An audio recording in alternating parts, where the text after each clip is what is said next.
Panorama group, जो सोचता है वो करता है। प्रतिरोध मार्च करने का तो उनको कोई हक ही नहीं है, इसलिए कि अब उनका जो इतिहास है वह आपराधिक पृष्ठभूमि वाले लोगों को संरक्षण देने और पोषण करने का है। नमस्कार, आप देख रहे हैं न्यूज़ पॉइंट नेशन। मैं आपके साथ तबजीत सिंह। बिहार में बढ़ते अपराध को लेकर कल विपक्ष के द्वारा प्रतिरोध मार्च निकाला जाएगा, जिसको लेकर केंद्रीय गृह राज्य मंत्री नित्यानंद राय साफ तौर पर विपक्ष पर बरसते हुए दिख रहे हैं और कहते हुए नजर आ रहे हैं कि इन लोग का नैतिक अधिकार नहीं है प्रतिरोध मार्च निकालने का, क्योंकि जो अभी है जो सुशासन की सरकार है, इन लोग के टाइम में अपराधियों को संरक्षण दिया जाता था।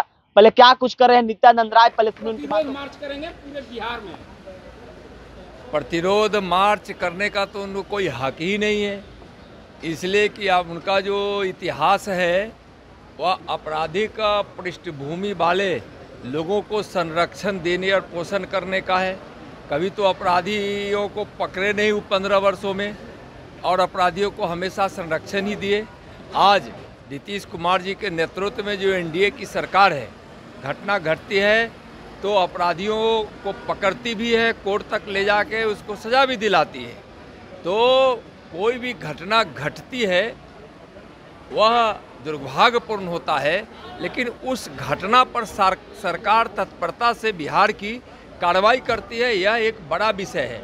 और उस समय जिस समय 15 वर्षों का जो लालू जी का और लालू जी की पार्टी आरजेडी का जो जंगल राज का शासन था, उस समय देखते थे कितनी बड़ी बड़ी घटनाएं होती थी और किस प्रकार से घिनौने अपराध किए जाते थे। उस समय के अगर बहुत सारी घटनाओं को आप याद करेंगे तो आज भी मन कांप उठता है। तो निश्चित रूप से कोई घटना घटती है तो यह दुर्भाग्यपूर्ण है, लेकिन यह सरकार सुशासन की सरकार है और अपराधियों पर कार्रवाई करती है। भाजपा कार्य समिति की बैठक थी, उसमें निर्णय लिया गया कि इस बार विधानसभा चुनाव 200 के पार। हाँ बिल्कुल, 400 के पार कहा गया था। बिल्कुल 2025 में आरजेडी और जो इंडी गठबंधन है उसको बिहार विधानसभा चुनाव 2025 में धूल चटा देंगे। एनडीए 200 पार करेगी।